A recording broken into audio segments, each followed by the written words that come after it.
To be clear, things might go wrong. None of this podcast episode is to say I am certain this is going to be a hit or that I think everybody's worried for nothing and y'all just are wrong. This show is going to rock no matter what. What's up, Avatar gang? Welcome to Gaang Gaang, the low-key Avatar podcast that will be covering the world of Avatar the Last Airbender for as long as I feel like. Did I plan to start this podcast in a matter of a couple of weeks? Yes. Is the market potentially already oversaturated with Avatar content? Potentially. Will I be apologizing for any of this? Absolutely not. Because listen, Linda. I really resisted the call to make this podcast for as long as I possibly could. Ask any of my friends and you'll know. Or if you followed me online, I am constantly wondering, why is there no Avatar podcast by somebody Black? If they exist, I have not found them. And if they do exist, send them to me because I would love to listen and I would love to collab. There just doesn't seem to be one. Black people love Avatar. We've been watching Avatar, but it doesn't exist. So I'm going to make one. Also because I just simply am too excited for this live action and I love the show too much. I couldn't help it. I needed to start a podcast. So that's what we're doing. It's going to be low key though. We're not really trying to edit it a lot. We're not trying to, really do it up on the production end. I just want to come here, geek out. You know the drill. If you're a nerd, you know. So we are weeks out at this point from the live action, and I already have so much I want to yell into the void. So that's what I'm going to do. This is the void. I don't think anybody's watching or listening. I don't even know if I'm putting the video up, frankly. So hello, void. Delia here. And for today's episode, I just kind of want to, level set. We're going to talk about what adaptations should do, how I'm feeling about this show, and why I think the fandom has made some mountains out of Badgermole hills. But first, let's talk about some of the Avatarverse news in a segment I'm referring to as, What's the Avatar State of the Union? Are y'all clapping? Are y'all laughing? Are we giggling? Me either. So for starters, first, the trailer came out last month. The first trailer, our first time seeing these actors in action, the costumes, the sets, the bending. It looks like a dream. I'm so excited. In the group chat, I was literally shouting like, oh my gosh, they're actually bending, because not all live actions about bending have bending in them. That's very weird. And I think, in fact, that the trailer was such a hit that there wasn't really that much bad energy online. For the most part, I think people were like, I'm really digging it, I'm vibing, or I'm cautiously optimistic. And so the fandom, for once, was in harmony. And then everything changed when the press tour attacked. So second in the news, the first hit was the actors' interview with Entertainment Weekly, where they discussed their experiences, the characters, and more. There was also this sick photo shoot with the video too. Okay, I say what you will about the interview, your opinions. You cannot tell me anything about that photo shoot and the little videos they made with it, doing the martial art. Period. It was lovely. Also, their joy and chemistry is really selling their casting, in my opinion, because they also did video segments that were posted on Entertainment Weekly's socials, I believe. I'm seeing the vision, and that makes me really excited. That said, this interview did end in controversy as far as the online discourse is concerned, because due to potential character changes they revealed, people are not excited, as happy as maybe they would have been otherwise. So there was that. Next is yet another interview, this time for IGN, featuring the showrunner Albert Kim, who we were going to be talking a lot about today, alongside executive producer, director, and VFX supervisor Jabbar Raisani. And let me tell you, I stan already, because did I mention the bending? We'll get there. I think it was a very enlightening interview regarding the process of developing the show. However, we cannot have nice things, because this too brought on controversy due to the changes that were revealed to have been made to the story. Womp womp. Hello, Editing Delia here, wanting to add to the Avatar State of the Union, because since last recording, we have now gotten new footage and new interviews. Netflix posted a video about bringing the world to life for Avatar the Last Airbender. I watched it. It is so good. I encourage everyone to watch it. I wanted to make a note about it because it felt so significant. We get Albert Kim talking about the show. We have all of the actors being interviewed, and we're seeing clips we haven't seen before, as well as behind the scenes looks. It's very enlightening, gets me really, really stoked. You get to see the actors like in these roles that are very in scenes very particular to their characters. You have the actors in their interviews, like Yao and Dio, saying the iconic intro line. And you also have them talking about how the actors are just perfect fits for the characters. And then they juxtapose this with showing the actors talking as well as scenes that they're in, to include Aang on his air scooter and the scene that we will talk about in a little bit. So it's very exciting to see. I will link it. I highly recommend you watch it. I thought I was excited before, but now it's reached a fever pitch. I'm not gonna lie.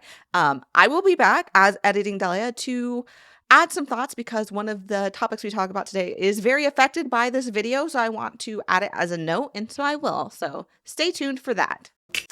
If you haven't seen any of the things I mentioned up top, I always in any of my podcasts, the show notes be stacked. So this may be a low-key podcast, but we will be showing our sources. So things I mentioned, articles, videos, you name it, it will be in the show notes. And if it isn't, it's because I forgot. Let me know. I'll get it where it needs to go. So, what were these changes that they made, and why are they a big deal? Well, that is what I want to talk about today. So, we are going to start with the changes that I also am worried about in order of how worried they make me. It's like an anxiety scale. Let's just go down the anxiety scale, starting with number 1. Aang having visions to get him to the Northern Water Tribe. Okay, so I don't know why you'd be listening to this podcast and not know anything about Avatar the Last Airbender, but let's pretend you don't and go over it. So in the original show, as we know, the gang ends up in the Northern Water Tribe. This is after wandering around and following some of Aang's childlike whims. So instead, in the live action, it seems he will have some sort of vision and will be then fixed on going to the Northern Water Tribe from there. Personally, for me, unlike other people, I'm less concerned with this as a character change. I think their travels not being driven by his fun-seeking avoidance is a fair creative choice to make. You can address the character of it all in other ways if you do it right. And based on the interview with Albert Kim, it sounds to me like Aang's core characterizations are still there. For example, according to Kim, they're keeping the air scooter crash from the opening sequence of the animated series. They've adapted that for the story. They, quote, wanted to make sure that they showed that because that's important to the story as all the action and the epic fantasy of it all, end quote. So they are, realizing that this piece of the character, this type of tone is important. Additionally, he later highlights that, quote, there's a core DNA to the characters that you don't want to mess with, whether it's Aang, his childlike goofiness, his sense of humor, the burden of his responsibility, end quote. Hello, Editing Delia here again, as promised. So in addition to everything we just talked about, the behind the scenes making up video that they just dropped on me after recording, they do talk about Aang being so silly and goofy, and he's trying to find his way. And the scenes they showed to juxtapose this, especially the scene where he's talking to Katara, I especially think prove that he's going to go through a very similar character arc that he went through before. He's just a silly, goofy kid who has this burden that he has to carry. And I think Gordon said something basically to that effect. So I am not at all concerned with the characterization at this point. This video just sealed that for me. So I wanted to make a note because it seemed like that would be very much missing in my commentary if I didn't slide in and make a quick note. So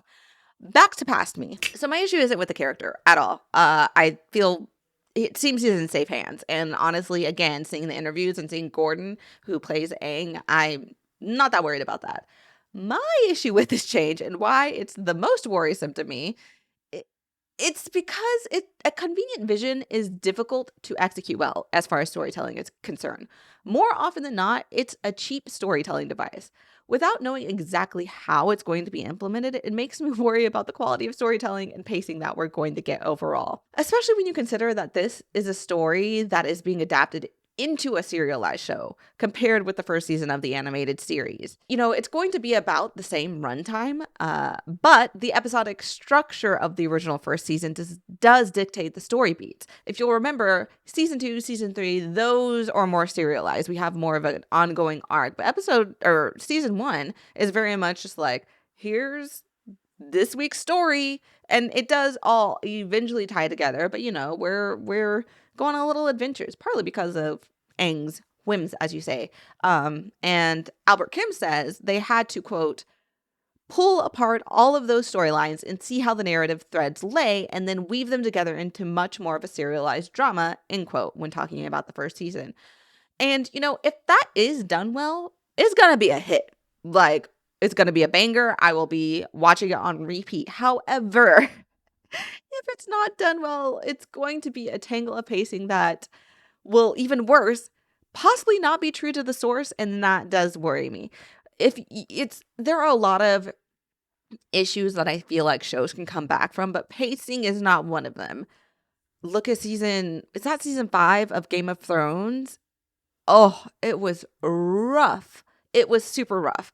And so, or you can have other just like really wonky pacing. It doesn't necessarily have to be slow. It could just be like we're here and then we're there and it doesn't make sense and you're having a hard time following along. I think that happened with a bit the Lord of the Rings, Rings of Power show. So that's a bit concerning to me, and I feel like it's hard to come back from that as much as you might like the characters, the set. If the pacing's off, it'll take you out of the story. So we shall see with that. Issue number 2, Sokka's sexism. Okay, let's talk about it. So, in the animated series, Sokka struggles to understand that girls can be warriors. He's very much a stereotypical sexist, like girls have their place and it's in the kitchen type of guy. Granted, these are kids. In case you didn't know that, you should, but if you didn't, they're kids. So, like, take that with a grain of salt. It's in fact the inciting argument that leads Katara to flip out and break the iceberg. That's about sexism. He's being sexist and she's mad at him for it, rightfully so. As it turns out, according to the actors and suggested by Albert Kim in his interview as well, the live action is said to have toned down this sexism. So my thoughts, to be honest, I was really confused as to why people were so upset with this change. It is an important part of his character growth, sure, but it was by no means the central part of his arc. And a lot of how he was sexist in that first season was kind of over the top in a way that did make sense in the cartoon context, but it would read different in a live action. I could understand that. So toning it down, didn't seem that weird to me, honestly. So I really, up until like a week ago, was like, I don't know why everybody was so upset by that. This is not that worrisome for those reasons to me. However, I stumbled onto a video by The Sword and the Pin Reflections. Shout out to Reddit. That's where I saw it. I will link that as well. It's a very good video. Y'all should check it out. And they also seem to have some sources and some tea. So yeah, definitely check that out. But in the video, they point out that essentially it's down to poor media literacy combined with poor reporting that really caused the uproar. And upon reflection, after watching the video, I was like, do you know what? That is so true. That is exactly what has happened. Because the online conversation drifted from what was originally said, and folks began responding as if the show had entirely cut out Sokka's sexism or really extremely altered it. There were poor pull quotes and headlines by publications, and it also felt like to me that a lot of folks were willfully misreading the headlines and not interested in reading the actor's actual quotes. It was a context collapse that was also so subtle that I hadn't even realized we were essentially talking about different things. That is, until The Sword and the Pin pointed it out. So, to clarify everything and explain why I'm not too worried about this change, I'm going to read the quote. I still encourage you all to go and read the article, which is linked. Come to your own thoughts. Go check it out in the show notes. Go check out the videos, etc., etc.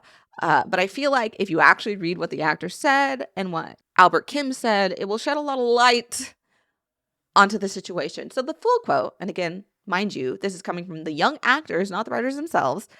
Ian Owsley, who plays Sokka, says, "There is more weight with realism in every way." Kyawan Dio goes on to say, who plays Katara, "I feel like we also took out the element of how sexist Sokka was." Emphasis is mine. Owsley then says a little later, "There are things that were redirected just because it might play a little differently." So I would have to say that I agree. Like, that really goes along with my thoughts that there is more weight with realism. This is also supported by Albert Kim, who in his IGN interview says, in response to the interviewer mentioning that their friend thought Sokka was, quote, an asshole. Albert wanted to, quote, guard against that kind of stuff. So to me, none of this is worth the fury that it caused online. Like, people were in an uproar. That said, this is still my number 2 worry because I do think it's fine to have dislikable characters and flaws. Like, I don't want to see that completely altered. I don't want it to be toned down in a way that it's more of a if you know, you know situation.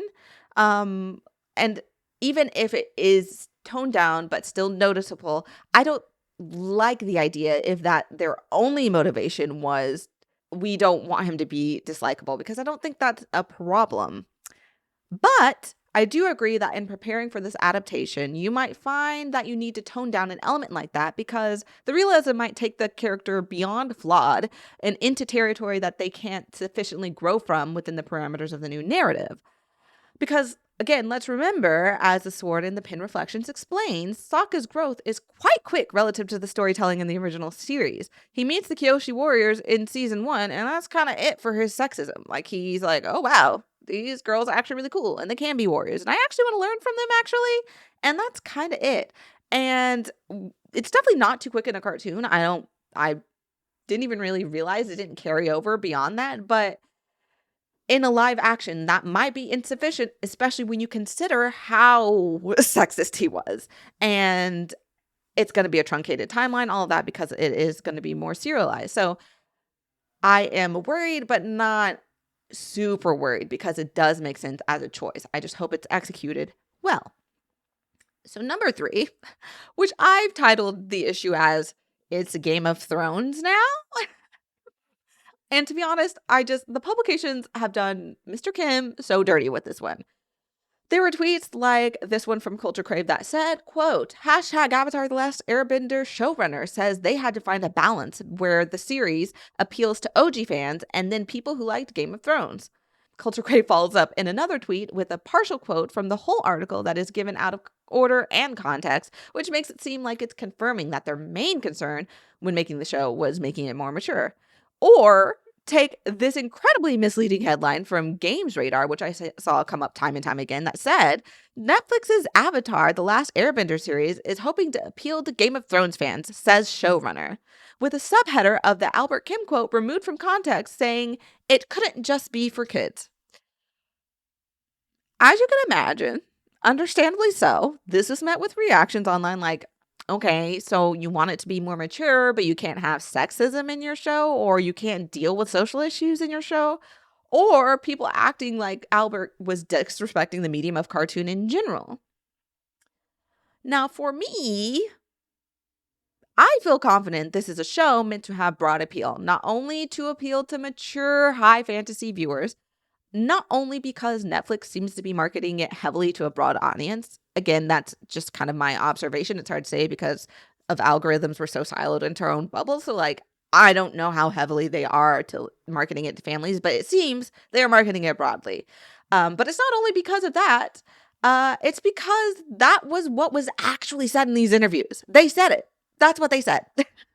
Now, I'm not going to read the whole section from the IGN interview, partly because I think you should all read it for yourselves, come to your own conclusions, but actually read it, please. But I do think we can run through the key things that give me peace of mind and why I'm not that worried about this. So, the question originally being posed in the interview by the interviewer was essentially asking if they found it hard to balance the tone, because while the original was dealing with some serious stuff, it was also really goofy and fun. That's why we love it. Albert does admit that tonally, yes, it was a challenge, but to me, this means that they are challenged, meaning they are intending to balance the two, meaning that both tones will be present. He then goes on to talk about the original show and how it was so goofy, especially in season 1, and then progressively gets darker, which is very normal for like a young adult show or young adult story. And he essentially is speaking to the fact that adapting the dark and more serious parts was natural, while the silly parts were more difficult to balance, which is no different than what the original show had to do. If you think about it, the original show was a cartoon meant for children, but they were introducing some dark and heavy topics like, I don't know, genocide? There was genocide in a children's cartoon pretty explicitly, and something like that at the time was just not really done outside of like anime, which you could argue a lot of anime is not for kids. So It is in this context that Kim speaks about, quote, striking that right balance of making sure they were true to the DNA of the original. And as for the pull quote that's making the rounds that really got people really heated up, which even if you take it at face value without context, to me, it still just reads as them repeating what Netflix is wanting the show to be for marketing purposes.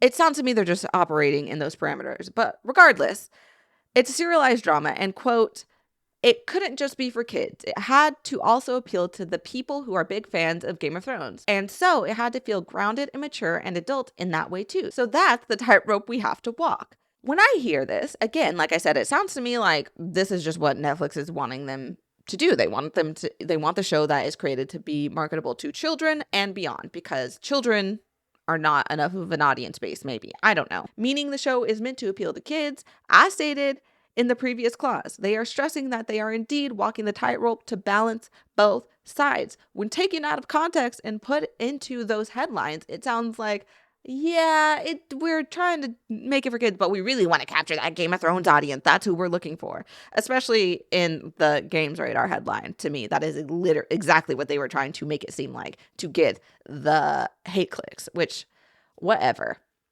This is not the podcast to be going into publishing, but whatever. So, if you're not yet convinced, I do have one more quote. Someone who is conveniently left out of the online headlines and poll quotes is Jabbar, who is literally being interviewed alongside Albert. He immediately follows that quote that I just read with, quote, when it comes down to hitting the tone, I mean, we have the script and then we're on set and it's like, let's do this version. And then like, okay, let's do sillier. Let's go even sillier. Okay, now let's pull back. So we just made sure we had options that we could really choose from, arrange and post, end quote. So they are clearly expressing that they are trying to take care to understand and respect the source material while remixing, as Kim put it, for this different medium. That is exactly what I want from an adaptation. I do not want them to just copy and paste Avatar, because that's not going to work. It usually doesn't. When people try to make a one-to-one adaptation, it doesn't work. And we'll talk about that in a little bit. So yeah, I don't think they're trying to make Game of Thrones, but make it Avatar. That would be silly and wouldn't work. Of course, that doesn't mean I'm not worried at all. They are still remixing the source material, and that could very well go wrong. But what they've said in regards to this does not indicate that it will go wrong. Number 4 is something that I'm going to call general comparisons. It's not necessarily a literal change that they're making, but I've seen a lot of discussion around it online. I've seen a lot of people comparing this to the One Piece live action, suggesting that where the One Piece live action creators had an affinity for the original medium, that doesn't exist for the Avatar live action. And for me, I'm ranking this at number 4 because I'm taking Albert Kim at his word. When he says that he liked the show, he watched it with his daughter, and that was an important show for both of them. I'm also taking him at his word when he says that the people working on the show, quote, above all, are fans of the franchise. However, even if we take the comparison, I think that what made the One Piece live action good is not that they didn't make changes for the medium. I think when people see a good adaptation, they're like, oh, it was so true to the source material. However, an adaptation being true to the source material does not mean they don't change things. Now, to be totally transparent, I am just watching One Piece. I am very much solidly still in season 1. And therefore I haven't seen the live action because I don't want to watch it if I haven't watched the anime. And I know I could hear y'all like, there's over 1,000 episodes. You're going to wait that long. I sure am. Or at least maybe when I'm done with season 1, which is what I think the live action covers. But I digress. I haven't seen it, so I'm going to defer again to the Sword and the Pen reflections because they talk about this in that same video. As they point out, the One Piece live action does in fact change things to be less cartoonish. They use the example of how Luffy just be punching folks affectionately, but he do just be hitting on some folks. And that wouldn't go over the same in a live action. They point out that he might even seem abusive if he carried on in the same manner in a live action. And so the changes that we know for this live action for Avatar, insofar as the tone, Sokka's character, I feel are very much in that same vein. We're just taking the tone that can exist and excuse a lot of the unrealistic elements in a cartoon or an anime, and we're bringing that down to the realism we expect naturally as viewers from a live action. And even still, even if we were to say, yeah, but we don't want any changes, we just want to see Avatar, Okay, maybe. But to me, faithful adaptations are not one-to-one adaptations. One-to-one adaptations aren't a worthwhile investment for studios or the audience, because if we want to experience the full story of One Piece, all 1,000 and counting episodes, for example, as the story was originally told, we'll just watch the anime. If we want to experience Avatar the Last Airbender as it was, we can rewatch the show, and we should rewatch it. It holds up. There is so much rewatch value in this show. We come to adaptations because we want something that honestly all fans want. We want the familiar interlaced with the new. We want it to sing to something that is nostalgic in us while giving us more of the world that we crave. That's why reboots, reunions, and fan works do so well within fandom. Adaptations, when done well, give that to us with a budget. Hello? And as Albert Kim puts it in the much maligned interview, as we've talked about, quote, "This is a remix, not a cover, in that you've got to hit a lot of the familiar notes, but you can't forget that this is supposed to be a new song," end quote. Okay, so it seems a lot of what we talked about, a lot of what is happening in fandom is merely context collapse, which happens on social media. But I've still been left wondering why fans have been so uncharitable. Why are we making mountains out of Badgermole hills? I do think some of the upset stems from the colorism issues that arose with the casting, which predates this podcast, and the Sokka specific casting issue, which, to the latter issue, the fandom reaction and subsequent fallout is something that I have very complicated feelings about and a very nuanced opinion about as a Cherokee. So I won't go into all of that here. Maybe perhaps I can do an episode about that later. But all that is to say, I do think there are some in the fandom who were waiting for proof that their earlier sown distrust was valid. And some folks were waiting for Sokka's characterization in particular to be proven to be bad because, how can the portrayal be anything but bad if not done authentically? And honestly, that's a great question. But again, that's a very large topic and conversation on its own, and we can maybe hash that out later. And while I think all of that is an issue and why people were being uncharitable and distrustful, I think the larger reason why folks are so distrustful and quick to anger is the fact that the original show's creators left. Bryke, as I will be referring to them, or Brian Konietzko and Michael DiMartino, created a show that was respectful of the cultures it pulled from, treated its kid audience with respect, and it stood the test of time.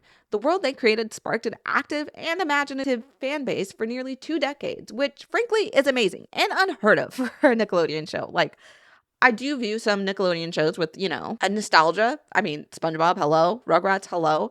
But I don't think any has gripped a fandom quite like Avatar has managed to. And it makes sense why, for a large portion of the fandom, their involvement felt crucial, especially following the disastrous live-action movie that did not have their involvement, which, if you've seen it, you know. But I think it's important to remember that Bryke didn't do all of that without missteps or without over-editorializing the IP, because my goodness, have they over-editorialized the IP? Or without offending their fan base from time to time, because they have offended their fan base from time to time. Their more recent work within the canon in particular is not as highly lauded as the original show. So, due to the nature of adaptation and moving to a different medium, there were always going to be changes. So while we may never know why they left, I think it's misguided to assume that the creative decisions they would have made would have been the right decisions to make. As for the bigger issues like casting and representation, do I think Bryke, 2 white men, would have done better than an East Asian showrunner?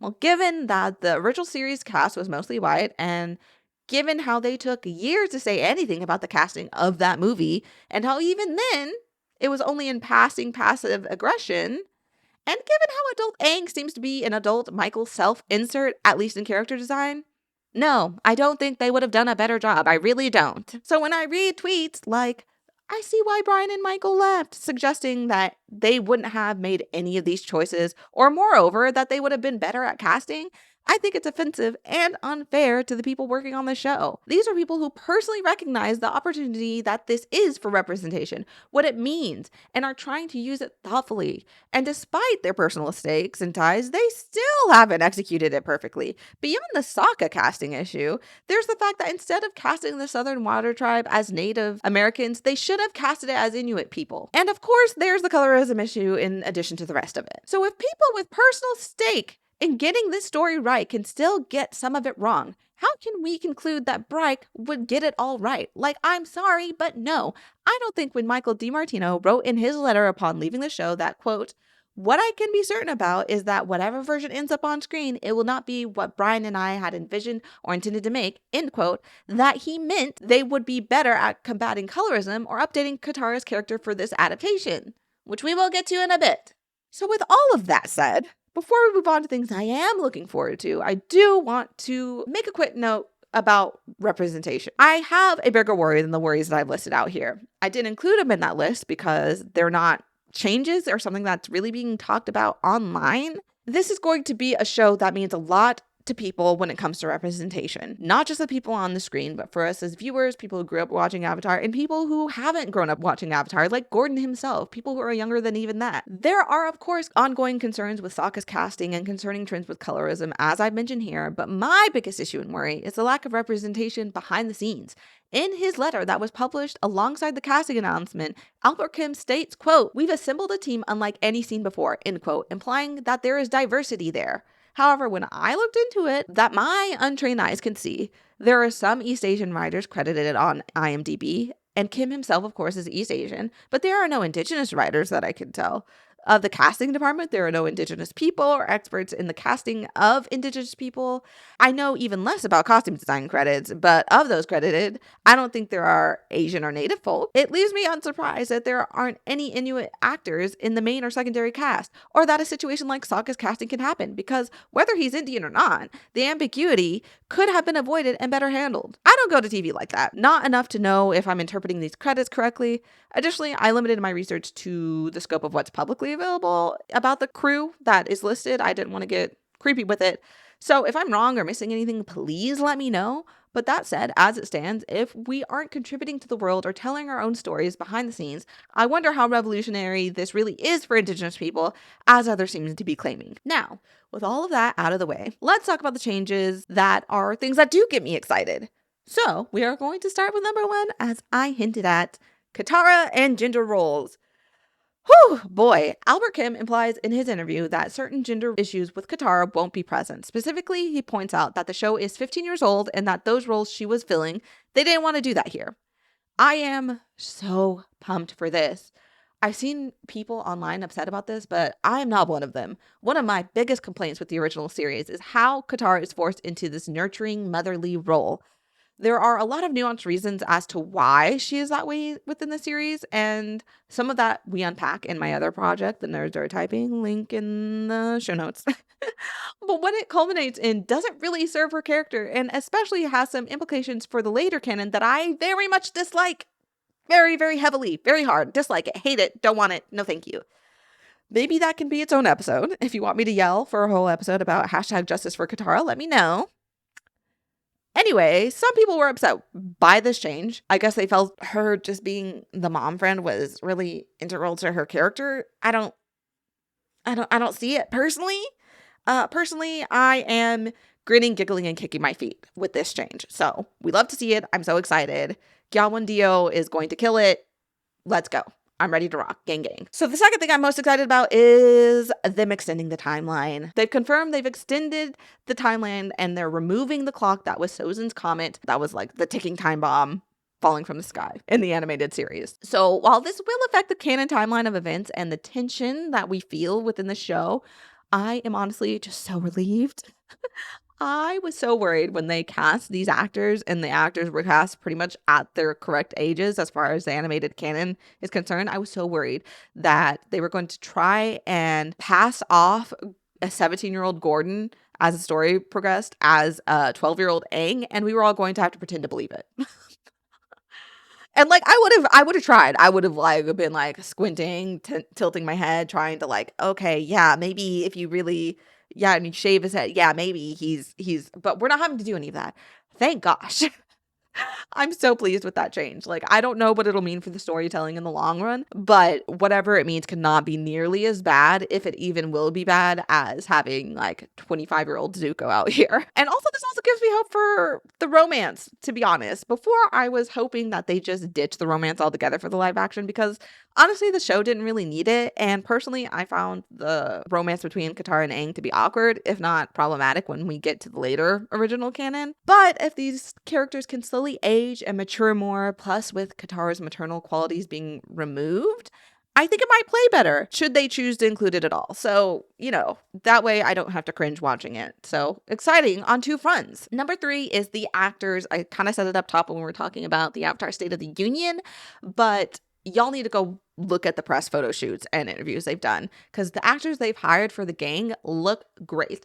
I can see personality and skill set wise, at the very least, why they were such strong choices for these characters. These kids also seem so excited to be part of this franchise, and I just find that really infectious. Seeing their excitement makes me excited. And number 4, did I mention the trailer looks great? I have watched it multiple times. I'm not kidding. For the bending alone, I will be seated and eating it up. It looks so good. The effects, shout out to Jabbar. Like when him and Albert in the IGN interview, when it shifts to talking about the effects and what they had to do and like how the process was for them developing bending, because bending doesn't exist, but we also do have an understanding of physics, and so trying to make something that doesn't exist seem realistic.